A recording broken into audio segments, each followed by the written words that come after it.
Hi எல்லாருக்கும் வணக்கம். என்னங்க இந்த காலம் எங்கே பார்த்தாலும் அழகு அப்படிங்கிற விஷயத்துக்கு நிறைய இம்பார்ட்டன்ஸ் கொடுக்க ஆரம்பிச்சிட்டோம். அதுவும் முக்கியமாக பெண் பிள்ளைகள் அப்படின்னாலே அழகாக இருக்கணும் அப்படின்னு சொல்லி ஒரு எதிர்பார்ப்பு மக்களிடையே நிலவிட்டு தான் இருக்குது. அதுவும் முக்கியமாக வெள்ளையாக இருந்தால் அழகு, கருப்பாக இருந்தால் அசிங்கம், அந்த மாதிரி நிறைய கருத்து வேறுபாடுகள் நம்ம மக்களுக்குள்ளே உண்டு.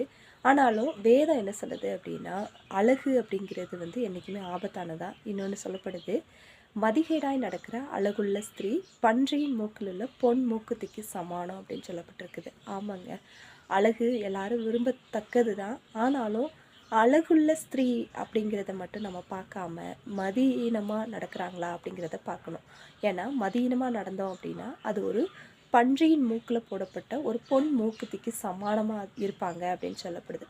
தங்கம் எவ்வளோ வேல்யூபிள், எவ்வளோ விலையேறப்பெற்றது, ஆனால் அதை பன்றியோட மூக்கில் போடும்போது அதோட மதிப்பே இல்லாமல் போயிடும். அதே மாதிரி தான் அழகு அப்படிங்கிறது எல்லாரும் விரும்பக்கூடியதாக இருந்தாலும் அழகுள்ள ஸ்திரீகள் மதிகேடாக நடந்துட்டுருப்பாங்க அப்படின்னா அவங்களுடைய மதிப்பு இந்த மாதிரி தான். எப்படி பன்றியோட மூக்கில் போடப்பட்ட பொன் மூக்குத்தியோட வேல்யூ எப்படி மட்டமாக கருதப்படுதோ அது போல தான் மக்கள், அதாவது மதிகேடாக நடக்கிற ஒரு ஸ்திரீயினுடைய அதோட வேல்யூவும் அப்படி தான் கருதப்படும்.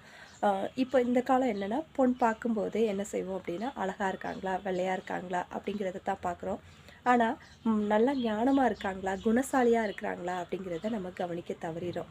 ஆனால் வேதம் சொல்லுது, குணசாலியான ஸ்திரீ தன் புருஷனுக்கு கிரீடமாக இருக்கிறார், இலச்சையை உண்டு பண்ணுகிறவர்களோ புருஷனுக்கு எலும்புருக்கியாக இருக்கிறாள் அப்படின்னு சொல்லப்பட்டிருக்குது. ஆமாங்க, குணசாலி குணம் உள்ளவங்களாக இருந்தால் மட்டும்தான் அவள் தன்னுடைய புருஷனுக்கு கிரீடமாக இருக்க முடியும். அப்படி இல்லாமல் இலச்சை, அதாவது அவமானத்தை கொண்டு வர ஸ்திரீ ஒரு புருஷனுக்கு எலும்புருக்கியாக மட்டும்தான் இருக்க முடியும் அப்படின்னு வேதம் சொல்லுது.